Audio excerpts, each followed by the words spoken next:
Alright, I am joined today with... You want to introduce yourself? Yeah, Leah Woods. Also known here. as... If you have a channel, I think you do. Yeah, you can link it in the description. I got it. Yeah, I guess your name is just Leah Woods on YouTube. Yeah. And, oh, jeez, where's... Okay, I'm just gonna start with, Well, actually, I'll get the better box out of the way. It's huge. Very large. Yeah. There we are. Let's lift this up a bit. Now, in this box is something that some of us have actually been after for quite some time, considering why Leah is even on the VC with me. Explain yourself. What's so significant about this box? This box contains the very first of a certain alarm. Well, the very first version of this particular alarm we've seen on the internet in about 20 or to 25 years. As far as I can tell, there's been none of these units ever listed anywhere on the internet, which makes them very, very special, and you'll see exactly what I'm talking about in a minute. Get this open. Oh yeah. I'm really excited for this. Like, even I've been wanting one of these alarms for a very long time. It was only a matter of time until we eventually saw one up on the market. I mean, considering, like, last year we saw a 749 AC multiple, so I figured, too, it was a matter of time before we'd see one of these, let alone 4 of them. Yep. Really excited for this. Oh, there it is. Beautiful. Let's get all 4 out. Packaged very well, too. Seller definitely did a great job. Did a great... Yeah, by the way, shout out to the seller for even letting this happen, because these originally didn't ship, and we worked out a deal, and the seller was able to send them right out to me, and I'm really grateful for that. So, big shout outs to the seller for this. Definitely. You made this happen. Also, considering Adam did also find the link, so he's also a contender for making this happen.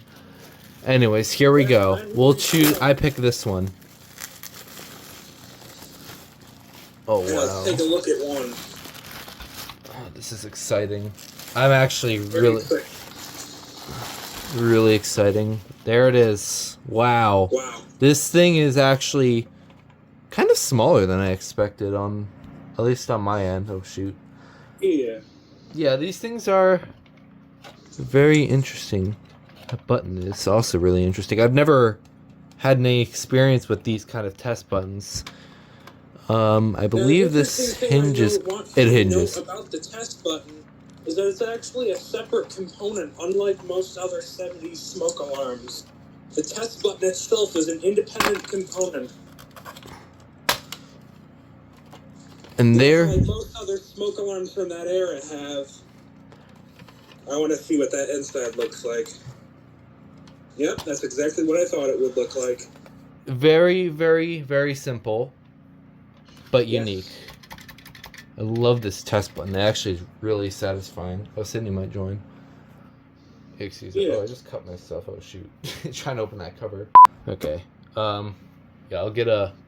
accidentally cut myself and I don't have band-aids on me. I accidentally opened this cover.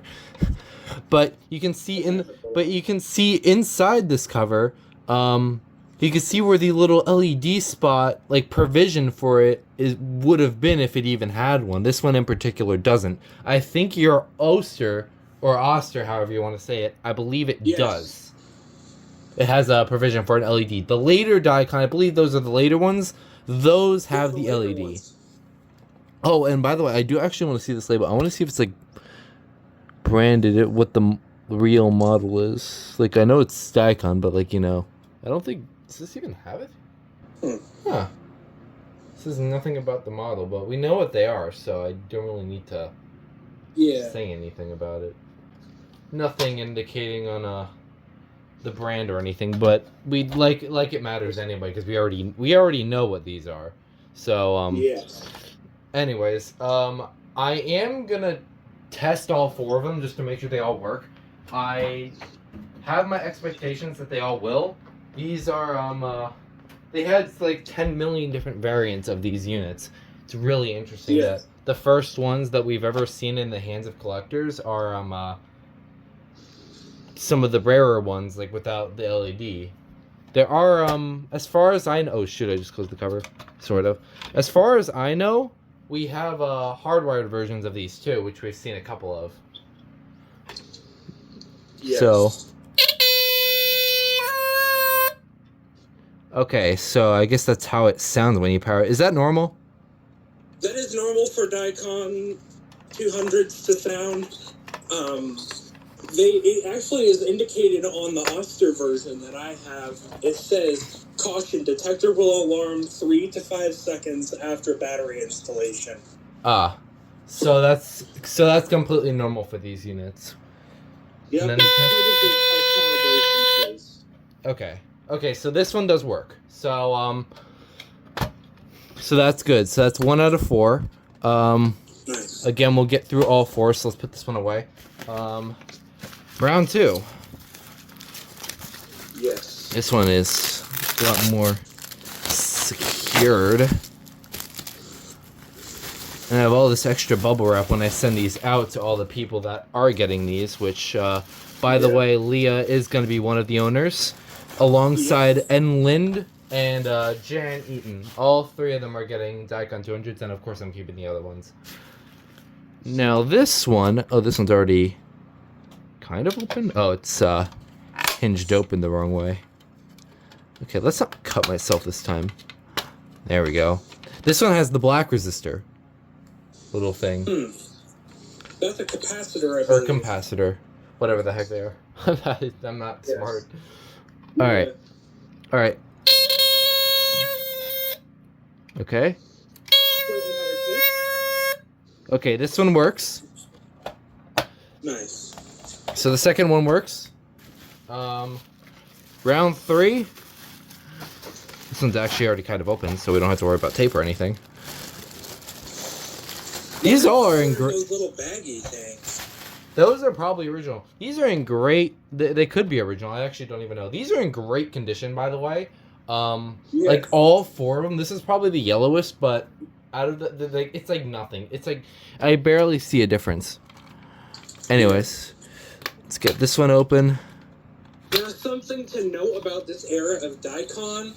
Part of the reason why they are so hard to find is because during the 1975 to 76 range, date range that these were made between, the date may vary, but these alarms were made during the phase of Dicon where Dicon was actually a small business in Canada.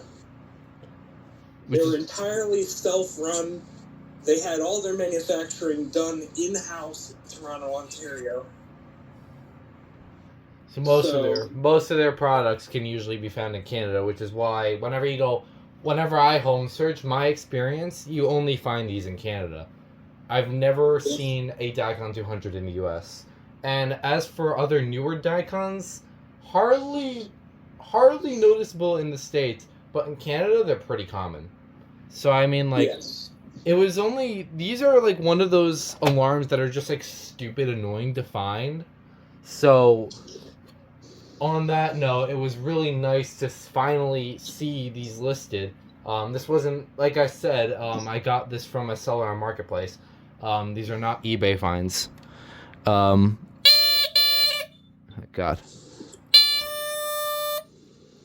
Alright, test button. Pretty loud without the cover, but Dying noise. Okay, so this one works. Alright. That's 3 out of the 4. I'm assuming I have my expectations for the last one. It's probably gonna work. Yeah, excuse the black tape. Tell, these ones are built far better than the later ones. Okay, first thing I'm noticing is that this one has like a little bit of black spots, but this one is still in great condition. Yep. Anyways, let's get this cover open. I find it interesting how the cover opens. It's like a Y shape. It's not what I would have envisioned. Yeah, it's a very cover strange like. cover design. I don't like it, honestly. Yeah. I mean, look at the black tape. I cut myself. I'm gonna get a real bandage afterwards, or I might not even need one. But Yeah. yeah, I didn't feel like going to test.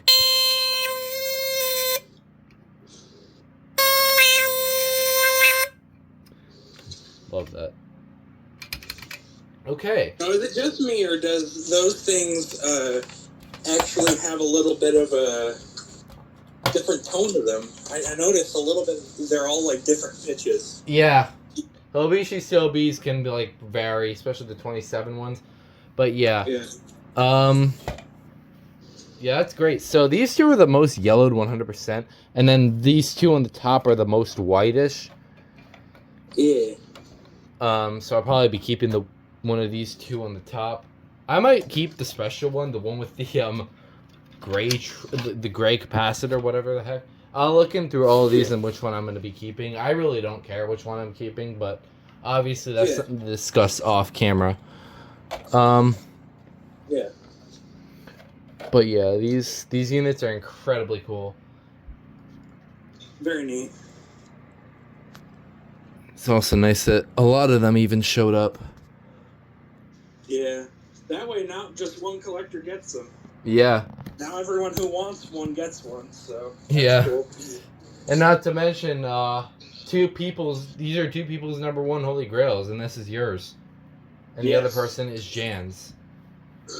Yep, I know Jan's been looking for one ever since her childhood. Yeah. You'll probably see like, what, 50-something now? Yeah, you probably will see a video on her channel. So I'll definitely link it when it comes out. And I'm assuming you're going to make a video, and Nathaniel's also going to make a video, of course. Oh, yes. So I'll link all those videos once they all get their Dicon 200s. As for now, I am absolutely in all of these units. I am super glad to finally have one for myself as well. So, as for comparison of a different Dicon, like how about a or actually it's kind of covered up, but where is it? It's right here. You can kind of tell there's significant change with some of their other models, like that one, the 350. Or in this case, the Mastercraft version, but it doesn't really matter. And then the 300.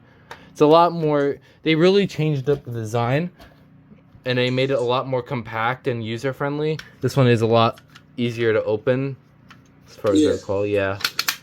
And this one has... The reason it is that way is because when they switched from the traditional analog to solid state, it really ate up a lot of that room that was required before. Like with the electromechanical horn, there was a lot of space needed for that stuff, so it kind of makes sense why they got smaller. Yeah. It was a good move. And definitely seemed to be an upgrade. I mean, yeah, they definitely had their significance at the time. So yeah, if there's anything else you would like to say about this unit, or you could save it for your channel. I suppose I'll save it for my video then. Definitely save it for your video. I will link all of their videos once they all come out. So that was the unboxing of 4 Dicon 200s. And the early ones too, as a matter of fact. The ones you probably may have seen in some of other people's browsing videos where you see them in houses. Most commonly have the little LED, but this one doesn't. And even the Oasters have the LED, which rebranded the Dicon 200s. But yeah, that's pretty much all I have to say for this. Like I said, go check out the videos once I link them. This video will probably be out before I link them, so just come back and check. I'll probably make a community post on it. And, oh, Daniel joined. If you want to say hi, you can. I'm just ending the video, but yeah, they're here. Oh, too late. You kind of made it. I mean, I'm still recording. But yeah, there they are. Nice. That's 1. Yeah. Yes. Anyways, yeah, that's 1, 2, 3. This one's kind of painted, I just realized. And 4. That's all 4. I don't know if you can see them, but whatever. Cool. Exciting. Anyways, that's going to do it for this video. Hope you enjoyed. And y'all want to say bye? I know you've been here for 5 seconds, but, you know. Yeah. Goodbye. Goodbye. See y'all next time.